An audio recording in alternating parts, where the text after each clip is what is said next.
Level 1. Coach Commando. One day the president will know your name and won't be allowed to say it out loud. But now, you're the Coach Commando. That's what the crew calls you. The fat guy who kills rats for a living in El Paso, Texas, and won't shut up about joining special forces. 31, no girlfriend, no degree, and, worst of all, 270 pounds. You wore the uniform once. A supply clerk who counted boots while other men kicked doors. Then you got out, found the couch, and never got up. The most dangerous thing you've held since you got out is a can of Raid. You can recite the Q course off Netflix and can't do one pull-up. You spray roaches out of a hillocks that smells like dead rodent and narrate it to women like it's D-Day. This morning, Marcus, your coworker, retired Navy, who'd have run a SEAL team if his knees hadn't quit, now employee of the month for killing rats, flicks his cigarette into your dented steel cup of flat soda. Special forces? Stay in your lane, fat boy. Rats and French fries. The crew laughs. You drink it anyway. That night, for once, you don't eat your feelings. You stand at the bathroom mirror, look at 31 years of almost, and say it out loud. Not someday, now. You call the recruiter before you lose your nerve. In 30 years, you'll run the deadliest command on Earth. And Marcus will be the most wanted man in the hemisphere, handing rifles to kids younger than the soldier you'll send to take him. First, you have to survive 8 weeks built to break men who were never fat. Trucks leave whether you're ready or not. Level 2. SFA's candidate. Nobody dragged you here. You called the recruiter, you passed the medical on the second try, and you drove yourself to Camp McCall, North Carolina, in the dark. You've dropped 40 pounds in 8 weeks, and it isn't enough. Day 1, a cadre with no name tape or rank points at a 50-pound rucksack and a sand road that disappears into the pines. He doesn't tell you anything. That silence is the test. You learn the first law fast. The cadre never give you a number. You finish a ruck that turns your feet to ground meat, and the cadre with the clipboard writes something you'll never read and says 4 words. Get on the truck. That's it. No time. No score. No good job. For 3 weeks, you can't tell if you're crushing it or one bad day from a quiet ride home. The not knowing weighs more than the ruck. Men quit over it. Not the pain, the silence. The stripped cot is the only goodbye anyone gets. Land navigation breaks you worse. 3 in the morning, a lensatic compass. A paper map at a scale where one sloppy fold is a mile of your life. You blow your first point by 400 meters. You stand at a road junction, quads locked, nerve gone, and for 10 honest seconds you understand the men who quit. Then you do the thing from the basements. You stop. You read the ground for what it's hiding. The way you used to read a kitchen for where the nest had to be, because the mess always points home. You hit the next point clean, then 3 more.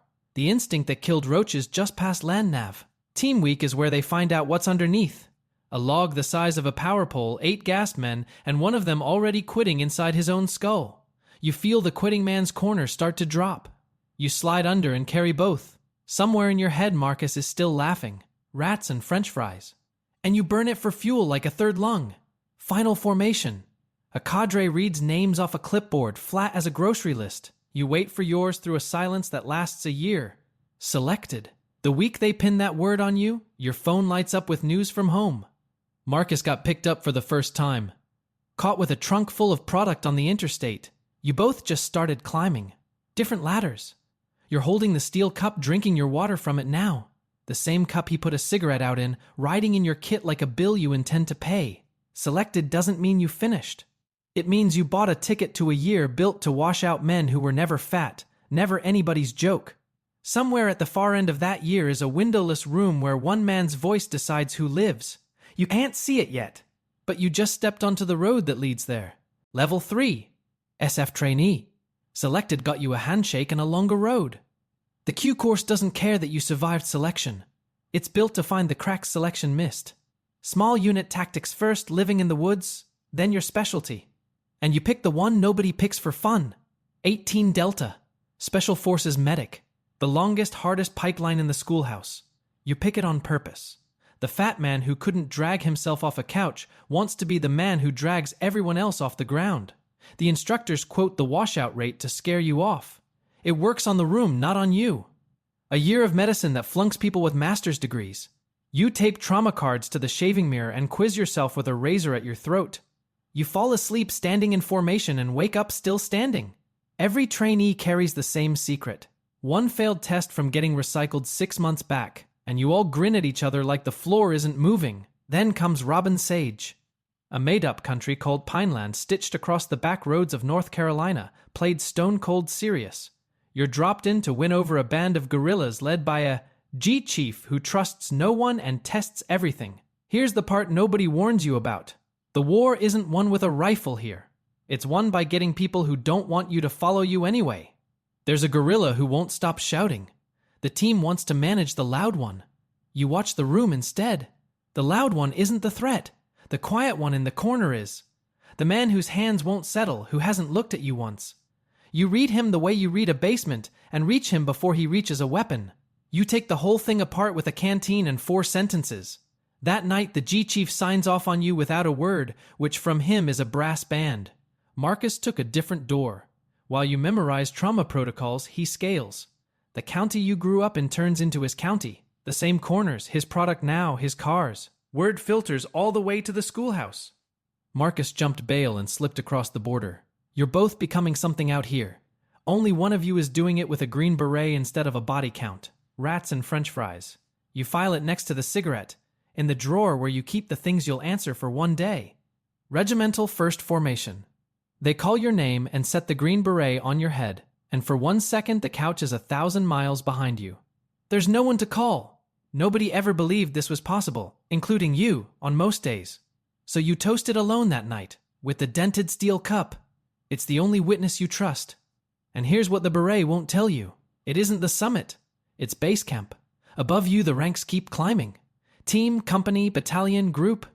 To a 3-star who runs the nation's hunters from a room with no windows. You made the first cut for a mountain you can't see the top of. Level 4. Green Beret. The Beret ships you to an operational Detachment Alpha, a 12-man team, the smallest unit the army trusts to win a war by itself. You're still the lowest man on the team, and everybody makes sure the gap stays loud. The new guy tax is real and it's heavy. You carry the aid bag. 80 pounds of other men's survival. Up every hill first. You clean the weapons last after everyone else racks out. Your team sergeant, a wiry lifer named Hale, 3 wars on his face. Nods at the bag flattening your shoulders and says, you'll carry it till you love it. You do both. You carry it, you learn to love it. Then a deployment turns the drills real. A partner force patrol walks into an L-shaped ambush at a tree line. Machine gun fire down the long edge. An RPG that misses your skull by the length of your arm. 2 men down in 10 seconds. Training was a mannequin in an air-conditioned trailer. This is a 200-pound man pumping his life into the dirt through a hole in his thigh. You move anyway. Tourniquet, cranked until he screams, which means he's alive enough to scream. A needle into a chest filling with air, the lung coming back under your palm. Then you grab the drag handle on his kit and haul 200 pounds across 40 meters of open ground while rounds snap past your ear. Both of them live. That's the day the team quits calling you the new guy. It happens again a week later, except this time nobody bleeds. Because of you. Pre-dawn hit, a compound that looks ordinary and reads wrong. Nobody standing where they should be. The room reads goes off like a smoke alarm. You call the stack back 30 seconds before a breacher reaches for a door rigged to take the front of the building off. Hale looks at you differently after that, not impressed, recalculating. Then a letter from home finds you at the firebase.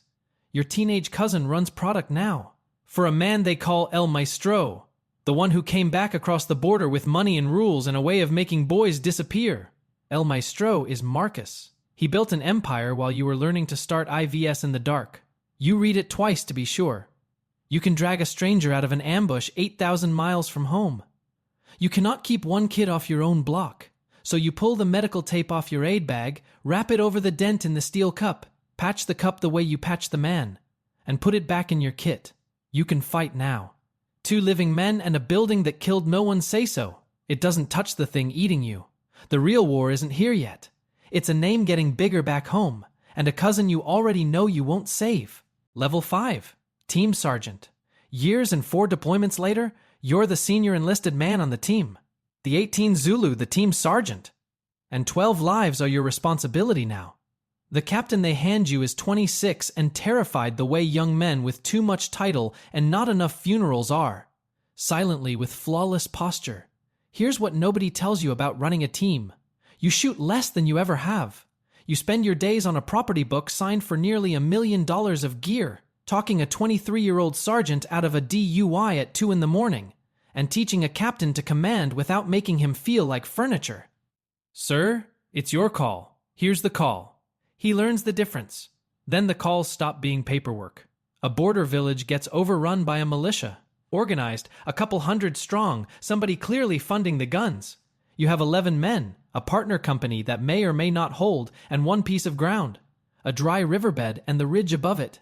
You funnel the assault into the wadi where their numbers stop mattering, hold the mouth with belt-fed guns, and send your 4 best shooters up a goat trail to fold them from the flank. When it gets close, you key the radio and walk an airstrike in danger close.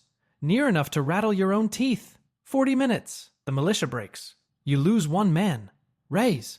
24, 2 weeks from rotating home, with a sonogram of a daughter he'll never meet folded inside his helmet. You order a steel bracelet engraved with his name and the date, put it on that week, and never take it off. The brass reads the count. 19 of theirs for 1 of yours, and stamps the engagement clean. Up the chain, he's a line on a slide. 1 friendly KIA. On your wrist, he's the weight you carry to every formation for the rest of your life. A colonel 300 miles from the wadi writes the after-action off a screen. Decisive leadership at the battalion level. Raise isn't in it. You're in 1 line. The senior NCO acquitted himself acceptably. That's not hatred. Hatred takes effort. This is being sanded out of your own war. Cheaper, and it lasts longer. Then the detail that keeps you up. The rifles the militia carried are new, clean, smuggled. And the serial numbers run back through a pipeline intel is only starting to draw. The name at the end of it is one you already know. El Maestro. Marcus isn't a corner anymore. He's a network, and his network arms anyone who pays. You crossed an ocean and ran into him by accident. That week Hale comes to the team room. Retired now, Grayer, the team sergeant who broke you in and saw it before you did. It's the last time you'll ever lay eyes on him, and he leaves you one thing worth keeping. Stop letting men like that hold the pen. Put the bars on. Green to gold, OCS, whatever it takes. Go be the officer he never earned the right to be. He means a mission. Crossing into the class he climbed past. Trading the identity you spent 15 years earning for a harder one with no warranty. Then he's gone. Men like Hale don't narrate their exits. You set the steel cup on the team room shelf that night. A young sergeant asks why a team sergeant keeps a beat-up old cup. You turn Ray's bracelet on your wrist. Everything up here gets billed eventually. That cup's the invoice. The bars sit on the table. The only question is whether you can get strong enough to stop Marcus without turning into him. Level 6. Detachment Commander. You took Hale's order. Green to gold, officer candidate school, the bars on your collar. Now you command an operational detachment alpha. The same kind of team you ran for half your career as the enlisted man who made it work. The army calls you a Mustang, an officer who came up from the dirt.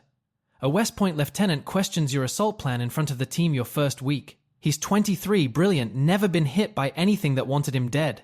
You let him finish. Then you run the room read on his plan. The same instinct that found nests and ambushes now aimed at a map. And you put your finger on the hole he can't see. His breach funnels your men into a crossfire off a rooftop he never saw. You walk him to it until he sees it himself. He straightens up. From a man like that, that's as close to a salute as you'll get. Then the real one comes. A partner nation official is taken hostage in a walled compound. And you know the ground, because you patrolled that exact road as a young Green Beret. Breach. First room clear. Second room clear. At the third door, the read goes cold and certain. That's the kill room. They're set on it. They want you coming in high. You go in low. Hostage out alive. 0 friendly losses. The kid who picked the aid bag to save people now decides who goes through the kill room door. Same instinct. Heavier weight. The kind of night that never makes the news because nothing went wrong. Then the war you've actually been chasing finds your team. On a partner nation raid, your element hits a stash that's all wrong. Rifles, optics, pallets of cash meant for partner forces. Rerouted into a network that runs dope north and guns south. You pull the thread because nobody upstairs will. You expect it to end at a sloppy supply sergeant. It crosses 2 borders instead, and the face at the end is one you've carried for more than 20 years. The coworker who fouled your cup and told you to stay in your lane. El Maestro. Marcus got rich while you've been getting shot at. You push what you found up the chain. It's too big to bury. You set the cup on your field desk and stare at the first page a long time. The dent catches the light. You already know whose name waits at the end of this. What you don't know yet is how big he's gotten, or how many kids he's already burned through to get there. Level 7.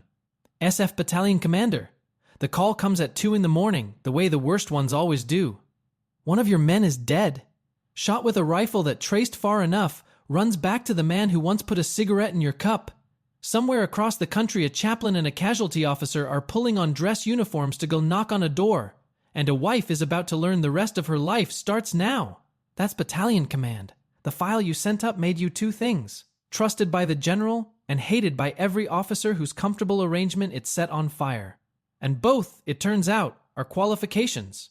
They give you a battalion because you're the cleanest hands available and the work has gotten filthy. 4 companies, 400 men. A Region 2 government still call negotiable. Here's what the rank actually is. You stop kicking doors and start signing for everything that happens behind them.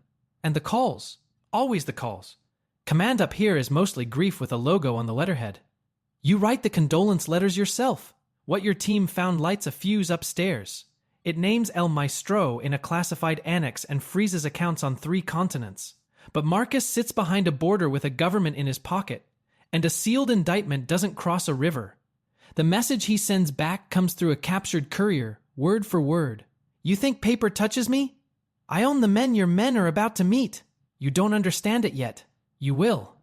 6 months later, a company of yours gets pinned in a valley by an enemy that fights wrong. Comms discipline insurgents don't have. Breaking contact like men who went to a real school. You commit your reserve and walk in close air to crack the encirclement, and your men come home. But the way they fought won't leave you alone. You've seen that footwork before. It's American. Then the intelligence lands and your stomach drops through the floor. Marcus is hiring. Out-of-work operators, men who once wore the same flag you do, drawing cartel money to build him a private army. They teach his people to fight like soldiers. Your trade sold to the highest bidder. And the people they teach are children. The fighters your company killed in that valley were teenagers.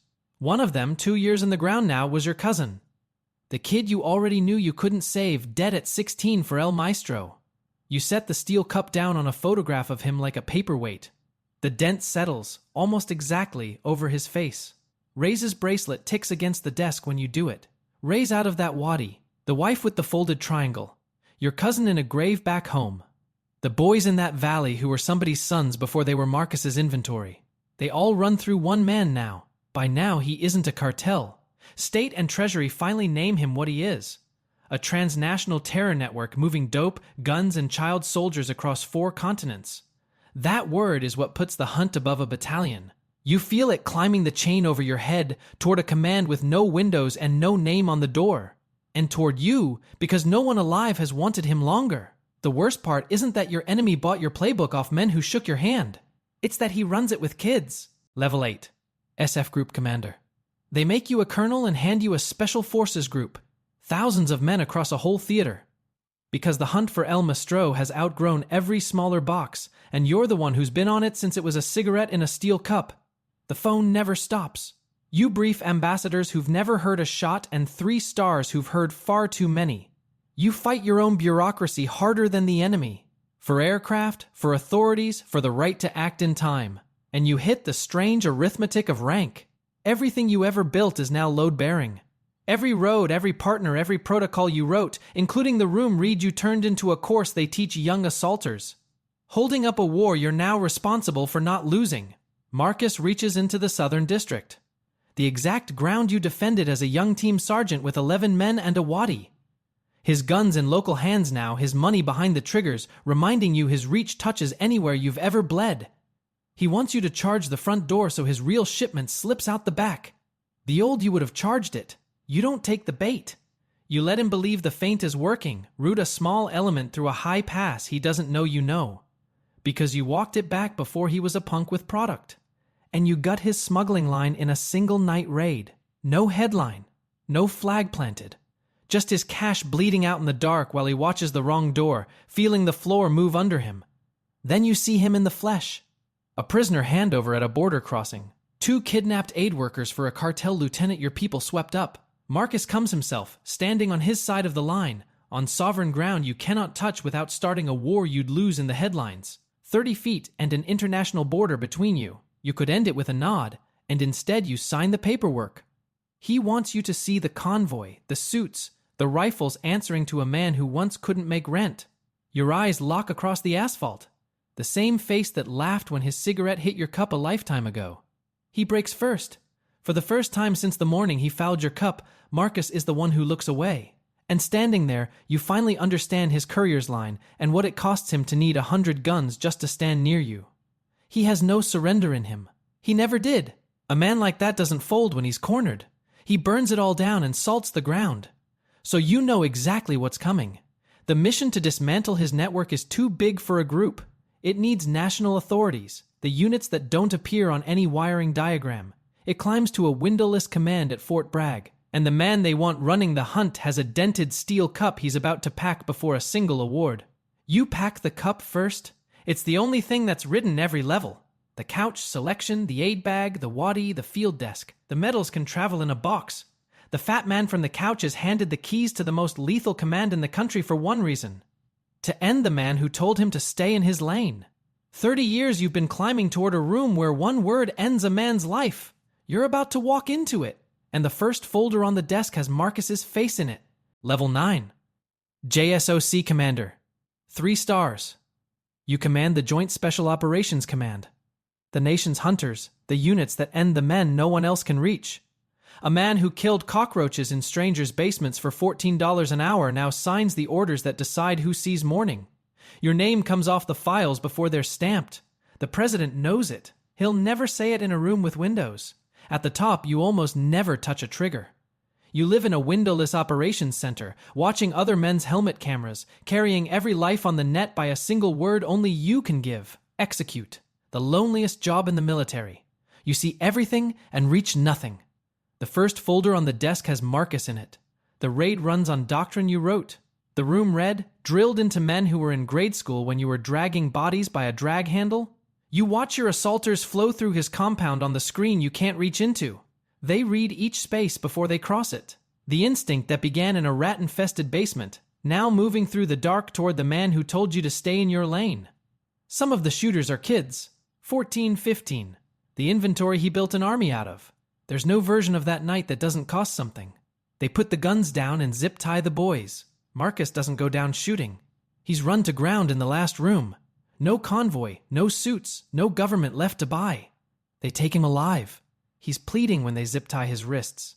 Not because he's a coward, because he's cornered, and cornered men plead. 30 years of swagger, and the bill finally comes due. They bring him to you. Same jaw. The smirk is gone. He sits across from you in a plane room, and neither of you says rats and french fries or Coach Commando, because you both remember, and saying it out loud would make it small. You bring out the cup. The same dented steel cup he flicked a cigarette into 30 years ago. The medical tape still over the dent. The cup that rode every level you ever climbed. You fill it with clean water and set it down in front of him. Drink! He looks at the cup. He looks at you. He drinks. Not because he's brave. Because he's thirsty. And thirst doesn't ask whose hand fills the cup. 30 years from a cigarette in your soda to clean water in his hands. Not mercy. Not revenge. Just the math finally balancing. Weeks later, they flag a young soldier for you. Heavyset, mocked by his squad. They've got a nickname for him already, the kind that's supposed to sting. Nearly cut by a board for his weight. Except he hauled 2 men out of a burning vehicle and didn't run. You ask to see him. He stands in your office the way you once stood at Camp McCall. Wait forward. Eyes moving over the room before his mouth decides what to say. Reading the space for what it's hiding. The room red. You know it on sight. The way you'd know your own handwriting in a stranger's hand. You slide a card across the desk. Selection starts in 8 weeks. Trucks leave whether you're ready or not. The cup sits empty on the shelf where Marcus left it. Ray's bracelet rides your wrist where it always has. Somewhere a heavy kid who didn't run is wondering if this is all he'll ever be. It isn't. He just can't see the top of the mountain yet. Neither could you. If this one stayed with you, like and drop a comment with where you're watching from. Subscribe for more.